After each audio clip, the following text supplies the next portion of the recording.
আসসালামু আলাইকুম। আজ সেনাবাহিনীর গ্রীষ্মকালীন মহড়া পরিদর্শন শেষে 22 লক্ষ কর্মচারী পে স্কেল নিয়ে কি বললেন প্রধানমন্ত্রী। তো বন্ধুরা, এই বিষয়টি নিয়ে বিস্তারিত আলোচনা করতেছি, তাই ভিডিওটি সম্পূর্ণ মনোযোগ সহকারে দেখার জন্য অনুরোধ রইল। সেনাবাহিনীর গ্রীষ্মকালীন মহড়া পরিদর্শন শেষে দেশে প্রায় 22 লক্ষ সরকারি কর্মকর্তা ও কর্মচারীদের জন্য বহুল প্রতীক্ষিত নতুন পে স্কেল বিষয়ে বড় ঘোষণা দিয়েছেন প্রধানমন্ত্রী তারেক রহমান।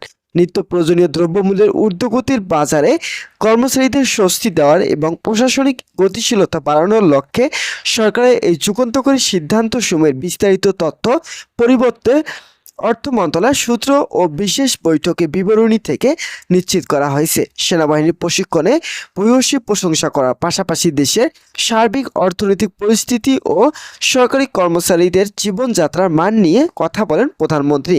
তিনি বিশেষভাবে উল্লেখ করেন যে নিত্য প্রয়োজনীয় জিনিসপত্রের অস্বাভাবিক মূল্য বৃদ্ধির এই সময়ে নিম্ন আয়ের সরকারি কর্মকর্তা কর্মচারীরা যাতে মর্যাদার সাথে পরিবার পরিজন নিয়ে জীবনযাপন করতে পারেন সে কথা সরকার আন্তরিকভাবে অনুরোধ করেন।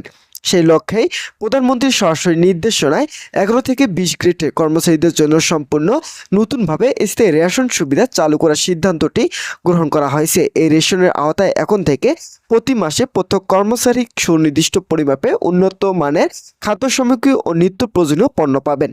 নতুন এই সামাজিক সুরক্ষা বলয়ের অধীনে মাঠ পর্যায়ে কর্মচারীদের প্রতি মাসে 60 কেজি উন্নত মানের চাল, 10 লিটার খাঁটি সয়াবিন তেল, 2 কেজি চিনি, 20 কেজি পুষ্টিকর আটা, 2 কেজি মানসম্মত ডাল এবং 5টি সাবান সরাসরি সরকারি সুবিধায় পে স্কেল বাস্তবায়নে নীতিগত আলোচনায় অর্থমন্ত্রী উৎপাদিত একটি বিকল্প প্রস্তাব নাকচ করে দিয়ে কর্মচারীদের প্রতি অভাবনীয় সহানুভূতি প্রদর্শন করে প্রধানমন্ত্রী বৈঠকের ভেতরে চলমান আলোচনায় স্মরণ করে অর্থমন্ত্রী পরবর্তীতে জানান যে বর্তমান অর্থনৈতিক পরিস্থিতির উপর চাপের কথা চিন্তা করে তিনি নিজে 2 ধাপে বা পর্যায়ক্রমিকভাবে এই নতুন বেতন স্কেল কার্যকর করার একটি প্রস্তাব দিয়েছেন।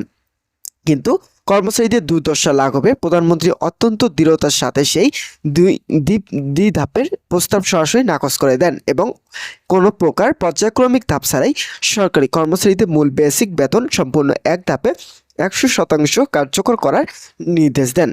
তো বন্ধুরা, অনুমোদিত এই সিদ্ধান্তের ফলে বিভিন্ন গ্রেডের কর্মকর্তা ও কর্মচারীদের বেতন ও ভাড়াটার বিশাল পরিবর্তন আসতে যাচ্ছে। 1 থেকে 10 গ্রেডের উচ্চতর কর্মকর্তাদের মূল বেতন বেসিক 50% বৃদ্ধি করা হয়েছে এবং একই সাথে তাদের অন্যান্য সুযোগ সুবিধা ও ভাতা 20% হারে বাড়ানোর চূড়ান্ত সিদ্ধান্ত নেওয়া হয়েছে। অন্যদিকে প্রশাসনের প্রাণশক্তি হিসেবে বিবেচিত 1 থেকে 11 থেকে 20 গ্রেডের কর্মচারীদের মূল বেসিক বেতন 1 লাফেই 100% বৃদ্ধি করা হয়েছে। শুধু বেসিক বৃদ্ধি নয়, মাঠ পর্যায়ে এই কর্মচারীদের চিকিৎসা, বাড়ি ভাড়া, যাতায়াত সহ সকল প্রকার আনুতোষিক সুযোগ সুবিধা ও ভাতা একযোগে 40% বৃদ্ধি করার অনুমোদন দেওয়া হয়েছে। একই সাথে দেশের প্রবীণ নাগরিক ও সাবেক সরকারি কর্মচারীদের সামাজিক নিরাপত্তা এবং চিকিৎসা ব্যয়ের বিষয়টি সর্বোচ্চ অনুকল্পনার সাথে বিবেচনা করে প্রধানমন্ত্রী অবশ্যই থাকা পেনশনারদের পেনশন এক ধাক্কায় 80% বৃদ্ধি করার চূড়ান্ত আদেশ প্রদান করেছেন। তো বন্ধুরা, ভিডিওটি এই মুহূর্ত পর্যন্ত এসেও যারা এখন পর্যন্ত আমাদের এই চ্যানেলে নতুন সদস্য রয়েছেন তাদেরকে সাবস্ক্রাইব করার জন্য অনুরোধ রইল। তো বন্ধুরা, নতুন এই বিশাল কাঠামোটি বাস্তবায়নের ক্ষেত্রে কারিগরি বা প্রযুক্তিগত কোনো জটিলতা রয়েছে কিনা সে বিষয়ে প্রধানমন্ত্রীকে শুভেচ্ছা আনতে আশ্বস্ত করেছেন অর্থমন্ত্রী।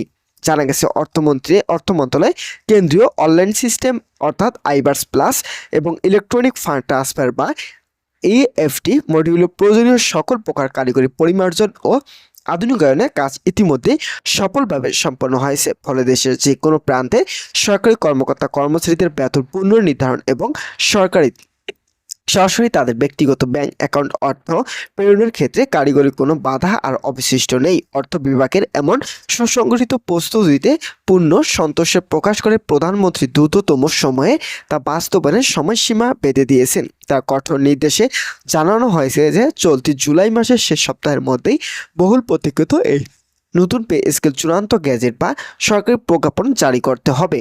একই সাথে আগামী আগস্ট মাসের 1 তারিখ থেকেই দেশব্যাপী সকল স্তরে এই নতুন পে স্কেল ও বর্ধিত বেতন কাঠামো সম্পূর্ণ কার্যকর বলে গণ্য হবে। বৈঠক শেষে অর্থমন্ত্রী গভীর আশাবাদ ব্যক্ত করে জানান, সরকারের এই সুদূর প্রবাসী ও ঐতিহাসিক সিদ্ধান্ত সরকারি কর্মচারীদের কর্মস্পৃহা ও জীবনযাত্রার বহুগুণ বাড়িয়ে দেবে, যা রাষ্ট্রীয় সেবা প্রদান নিশ্চিত করার পাশাপাশি দেশের সামগ্রিক অর্থনীতিতেও অত্যন্ত ইতিবাচক প্রভাব ফেলবে।